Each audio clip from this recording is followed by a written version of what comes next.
옛날 어느 마을에 황대감이라는 고위벼슬을 지낸 양반이 살았다.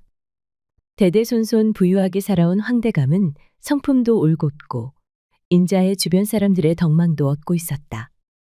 그러나 남부러울 것 없던 황대감에게도 딱 한 가지 깊은 고민이 있었다. 바로 외동딸 연희였다. 연희는 어린 시절부터 눈에 띄게 예쁜 외모였지만 갑자기 천연두를 앓으면서 얼굴이 흉측하게 변하고 말았다. 얼굴을 뒤덮은 곰보 자국과 거무튀튀하게 변한 얼굴은 보는 사람들마다 놀래기 일쑤였다. 아이들은 따라다니며 곰보라 놀려댔고 사람들은 그녀를 볼 때마다 얼굴을 찌푸리며 수근거렸다. 아니 저 처자 얼굴 좀 보기나? 그러게 말이야. 남자도 얼굴이 곰보로 변하면 쳐다보기도 싫을 터인데. 하물며 젊은 처녀가 저러니 원. 불쌍하기도 하지. 누가 저런 여자에게 장가를 들겠나?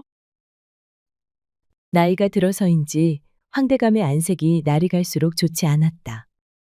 몇 해 전 아내를 병으로 잃은 데다 자신마저 세상을 뜨면 혼자 남겨질 딸이 걱정스러웠다.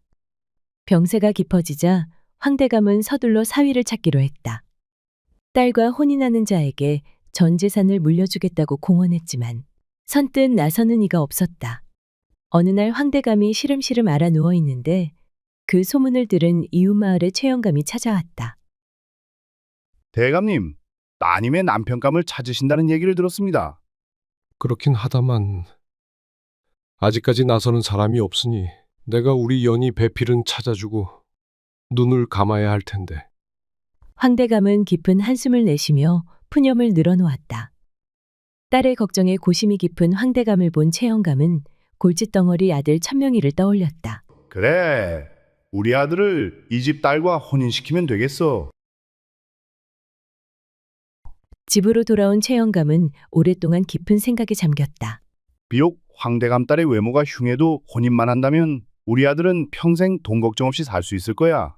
최영감의 눈빛이 점점 깊어졌다. 어느새 그의 머릿속에는 이미 하나의 계획이 자리 잡고 있었다. 이건 기회야.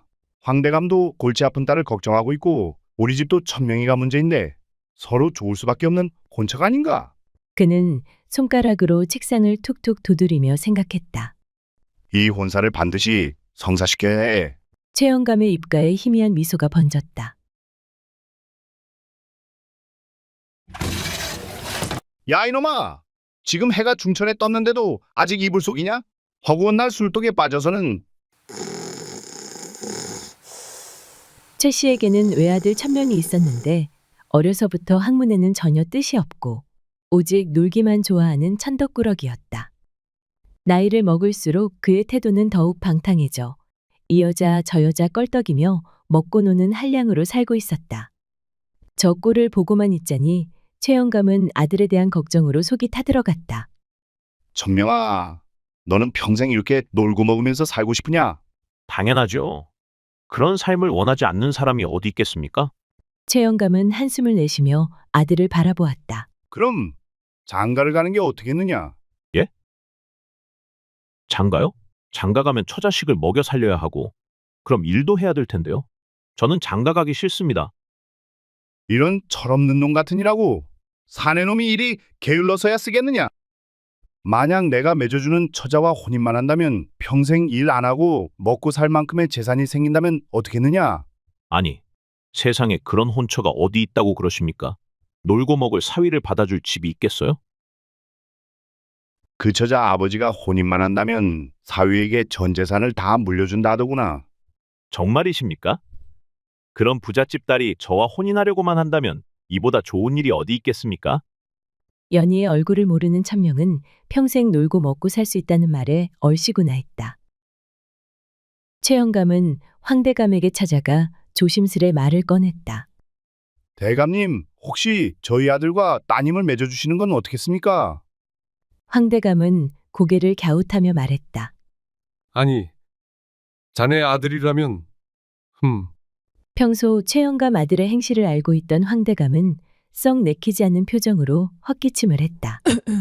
하지만 자신이 언제 죽을지 모르는 상황에서 이런저런 조건을 따질 수 없었다. 우리 천명이가 부족하긴 하나 그 녀석도 장가가면 철이 들 것입니다. 저도 따님에게 대감님 목까지 잘할 테니 너무 염려 마세요. 근데 자네 아들이 우리 연희를 보고도 결혼하려고 할지 말일세. 그래서 말인데 혼례식 날 얼굴을 보여주는 게 어떨까요? 아니, 그러다 놀래서 도망이라도 가면 어쩌나. 그런 걱정 마십시오. 처음엔 당황할지 몰라도 따님의 착한 심성을 알면 우리 아들도 받아들일 겁니다. 드디어 혼례식이 열리는 날. 결혼할 생각에 신이 난 천명은 새벽부터 단장을 하고 신부 집으로 갔다. 으리으리한 신부의 집을 보고 천명은 입을 다물지 못했다. 와, 이런 부잣집에 내가 장가를 오다니. 평생 돈 걱정 없이 살 수 있겠네. 고운 한복을 입고 너울로 얼굴을 가린 연희의 자태가 어찌나 아름다운지 천명은 이게 무슨 복인가 하며 입이 귀에 걸렸다. 드디어 신부의 얼굴을 가리고 있는 너울을 걷는 순간 연희의 얼굴을 본 천명은 숨이 턱 막혔다. 짙게 화장을 한 얼굴 전체가 얼근 것은 물론이고 한쪽 눈은 아예 보이지 않을 정도로 눈두덩이가 축 처져 있었다. 어쩐지 그렇게 얼굴 한번 보고 싶다고 해도 보여주지 않더라니. 아버지께 몇 번이나 얼굴을 보여달라 해도 이 핑계 저 핑계 대며 보여주지 않았던 이유를 이제서야 알 수 있었다. 심호흡을 한 천명은 아내가 될 여인의 얼굴을 쳐다보곤 침을 꿀꺽 삼켰다. 마음 같아선 당장 뛰쳐나가고 싶었지만 황대감의 재산이 눈앞에 아른거려 이를 악물고 혼례식을 끝마쳤다.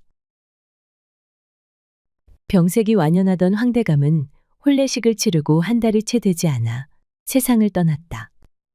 눈에 거슬리던 장인이 죽고 나니 천명의 방탕한 생활은 도를 넘어 계속되었다. 이제 눈치 볼 사람도 사라지고 없자 밤늦도록 술을 마시고 여자와 노닥거렸다. 이미 일그러진 얼굴은 어찌할 수 없는 터. 연희는 얼굴을 바꿀 수 없기에 마음을 다해 보살피면 남편이 변하리라 믿었다. 밤늦게 술에 취해 들어오면 따뜻한 물을 데워두고 숙취에 좋다는 탕도 끓여놓았다. 집안일은 말할 것도 없었고 시아버지 최영감에게도 한결같이 예를 다했다. 최영감은 효성이 깊은 며느리에게 늘 미안해했다. 황대감의 재산에 눈이 멀어 시작된 혼인이라지만 연희의 정성과 노력에도 불구하고 천명은 변하지 않았다. 새벽 동이 틀 무렵 새벽닭이 우는 소리를 듣고 나서야 천명은 술에 취해 집으로 돌아왔다. 연희는 집으로 돌아온 천명을 붙잡고 간곡히 부탁했다. 여보, 제발 정신 차리세요. 이렇게 아무 일도 하지 않고 술만 드시면 어찌합니까? 당신 얼굴을 한번 보시오. 내가 집에 들어오고 싶겠소? 쳇! 당신 아비도 양심이 없지. 재산을 다 준다고 해도 이런 여자랑 어찌 살 남자가 있겠나? 당신 얼굴 보면 내 구역질이 나니 집에 들어오라 닥달하지 마오. 여보, 이러지 마세요, 제발. 제가 어찌하면 당신의 마음을 돌릴 수 있겠습니까? 어찌하냐고? 그럼 그 얼굴을 바꿔보시오. 그럼 내 마음을 돌려볼 터이니. 다리를 붙잡고 늘어지는 연희를 뿌리치며 천명은 밖으로 나가버렸다. 비록 외모가 추하기는 했지만 양반집 딸로서 교양이 깊었던 연희는 자신의 신세가 초라하기 짝이 없었다. 연희의 간절한 부탁에도 불구하고 천명의 방탕한 생활은 날로 심해졌다. 그는 마치 자기 돈인 양 황대감의 재산을 펑펑 써댔고 결국 가세는 급격히 기울어갔다. 천명은 날마다 밖으로 나돌았고 그러던 중 우연히 한 과부를 만나게 되었다. 그녀는 백옥처럼 희고 곱디고 온 얼굴을 지녔으며 누구든 한 번 보면 시선을 떼지 못할 정도로 눈부신 미모를 가지고 있었다. 연희와는 정반대의 외모를 가진 과부에게 첫눈에 반한 천명은 간이고 쓸개고 다 빼줄 듯 그녀에게 빠져들었고 결국 집을 나가 과부의 집으로 들어가 함께 살았다. 그러던 어느 날 최영감이 위독하다는 소식이 들려왔다. 연희는 정성을 다해 시아버지 곁을 지켰고 아버지의 소식을 들은 천명은 마지못해 집에 돌아왔다. 천명아, 이 아비 마지막 부탁이다. 네 아내를 소중히 해라. 안 그럼 천벌받을 게다. 아버지, 그런 말씀 마십시오. 저는 이 여자 없어도 잘 삽니다. 그 말에 최영감은 힘겹게 한숨을 내쉬며 연희를 바라보았다. 며느리야, 미안하구나. 그렇게 말끝을 흐리며 그는 눈을 감았다.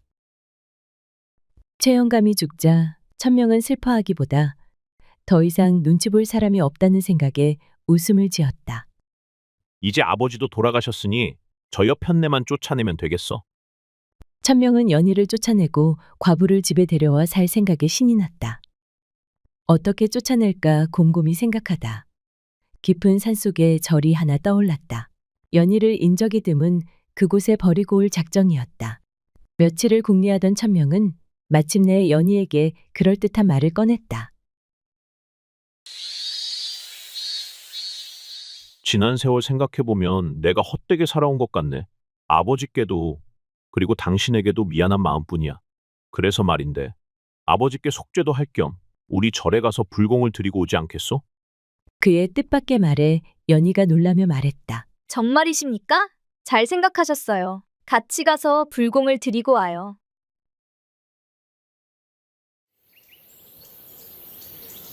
며칠 후 천명은 연희를 데리고 깊은 산속의 낡은 절로 향했다. 길은 험했지만 남편을 믿고 뒤를 묵묵히 따랐다. 절에 도착하자 연희는 법당에 들어가 오랜만에 두 손을 모아 기도를 올렸다. 그 사이 천명은 슬그머니 몸을 돌렸다. 이제 됐다. 그는 날이 저물고 어둑해진 틈을 타 조용히 절을 빠져나왔다. 산길을 따라 걸음에 재촉하며 내려오는 그의 입가에는 은근한 미소가 번졌다. 한편 천명의 인기척이 사라지자 연희는 흐르는 눈물을 삼키며 눈을 질끈 감았다. 남편이 처음부터 자신을 버리려고 이곳까지 데려왔다는 것을 미리 짐작하고 있었다. 연희가 따라올까 헐레벌떡 산을 내려온 천명은 그 길로 과부를 찾아갔다. 헤헤, 이제 모든 일이 끝났어. 나랑 함께 아들, 딸 낳고 잘 살기만 하면 돼요. 과부는 천명의 손을 잡으며 미소를 지었다. 그렇게 천명은 연희를 속이고 과부와 함께 살림을 차렸다. 한편 홀로 남겨져 슬피 울고 있는 연희를 지나가던 스님이 발견하고 안타까운 마음에 그녀를 거두어 주었다. 그간 연희의 사정을 들은 스님이 한숨을 내쉬며 말했다. 저런, 너의 얼굴은 비록 아픔을 품고 있지만 너의 내면은 깨끗하고 아름답구나. 속세 인연이란 돌고 도는 법. 인연을 저버린 자는 반드시 대가를 치르게 될 것이요. 스님은 연희에게 절에서 지내며 마음을 추스리게 했다. 한편 천명은 황대감에 남은 재산을 털어 과부와 호화로운 생활을 즐기기 시작했다. 하지만 사치스러운 생활이 오래갈 리 없었다. 연희가 떠난 지 1년째 지나기도 전에 천명의 돈은 바닥을 드러냈다. 처음에 그에게 정을 쏟던 과부도 가세가 기울자 태도가 돌변했다. 이제 가진 것도 없는 주제에 감히 나와 함께 살겠다고? 있는 돈도 다 써버리고 이젠 집마저 팔게 생긴 천명은 고심이 깊어졌다. 그리고 1년 후 스님은 연희에게 비단 보자기에 싼 작은 병 하나를 건네주었다. 이젠 내가 가야 할 곳으로 가거라. 연희는 스님이 건네준 병을 들고 다시 천명의 집으로 향했다. 그러던 어느 날 잊고 있던 연희가 천명의 집 앞에 모습을 드러냈다. 아버지의 모든 재산을 빼앗고 자신을 산속에 버렸던 남편을 마주하니 분노와 배신감이 끌어올랐다. 대문 앞에 서 있는 연희를 본 천명은 화들짝 놀라며 비아냥거렸다. 아니, 아직 살아있었구나. 그간 소식도 없길래 죽었나 했지. 그의 말투에는 놀람보다 실망이 먼저 스쳤다. 그러나 연희는 천명의 말에도 흔들리지 않고 차분한 목소리로 말했다. 여보, 그동안 많은 생각을 해봤습니다. 당신이 저를 싫어하는 건 다 제 얼굴 때문이었겠지요. 천명은 콧방귀를 끼며 말했다. 그걸 이제야 깨달았냐? 그래, 네 꼴을 보면 도저히 같이 살 수가 없지. 그러자 연희는 조용히 병을 꺼내며 말했다. 자, 이 약을 드시지요. 스님께서 주신 것인데 이 약을 먹으면 제 얼굴이 당신 마음에 들도록 변할지도 모릅니다. 천명은 의심의 눈초리로 그녀를 바라보며 대꾸했다. 아니 그게 말이 되는 소리냐? 나보고 그걸 믿으라고? 스님께서 딱한 제 처지를 가엾게 보고 주신 약이니 믿으셔도 됩니다. 순간 연희의 말에 천명은 욕심이 발동했다. 혹시 정말로 미녀로 변할 수 있을지도 몰라. 천명은 약을 받아들더니 단숨에 들이켰다. 그 순간 천명의 얼굴이 타들어갈 듯 뜨거워졌다. 얼굴이 붉게 부어오르더니 곧 검게 변하고 피부가 뒤틀리며 짓무르기 시작했다. 천연두에 걸린 것처럼 얼굴이 울퉁불퉁하게 변해갔다. 으아! 이게 무슨 일이야? 천명은 얼굴을 감싸쥐고 괴로워했다. 거울을 본 그는 경악했다. 으아! 도대체 무슨 짓을 꾸민 거야? 그토록 혐오하던 곰보 자국이 이제는 자기 얼굴에 가득했다. 그러나 후회하기엔 너무 늦었다. 연희는 차가운 눈빛으로 천명을 내려다보았다. 그렇게 날 괴물 취급하고 내쫓더니 I don't ever slow up, no I don't take shit. I got no love for the fakeness. If you wanna play tough and wanna hate this, I'll always show up. I don't ever slow up, no I don't take shit. I got no love for the fakeness. If you wanna play tough and wanna hate this, I'll always show up and make a statement. I don't ever slow up, no I don't take shit. I got no love for the fakeness. If you wanna play tough and wanna hate this, I'll always show up and make a statement. Everything I do so instinctive and so passionate. Every word I move so descriptive like an adjective. I got a vendetta against people who patented being negative when you should be getting after it. I got facts over tracks, this and that. Spitting slow, spitting fast, I can roast, I can... 그리고 어느 날 연희는 마을에서 사람들이 모여있는 것을 보고 가던 길을 멈췄다. 호기심에 사람들 속으로 다가가자 그들 앞에선 웬 남자가 돌 하나를 베고 싸늘히 죽어 있었다. 자세히 보니 거짓골이 되어 있는 천명이었다. 얼굴은 흉측함으로 얼룩졌고 옷은 찢어져 그의 몰골은 처참했다. 마을 사람들은 혀를 찼다. 남의 얼굴을 조롱하더니 스스로 그 꼴이 되어버렸구먼. 누군가는 안쓰럽다는 듯 한숨을 쉬었지만 대다수는 차가운 시선으로 그를 외면했다. 연희는 한참 동안 천명의 시신을 바라보았다. 예전에 그날 차갑게 웃으며 자신의 얼굴을 짓밟던 남자. 그러나 이제 그는 더 이상 비웃을 입도 바라볼 눈도 없었다. 연희는 조용히 돌아섰다. 차가운 바람이 불었다.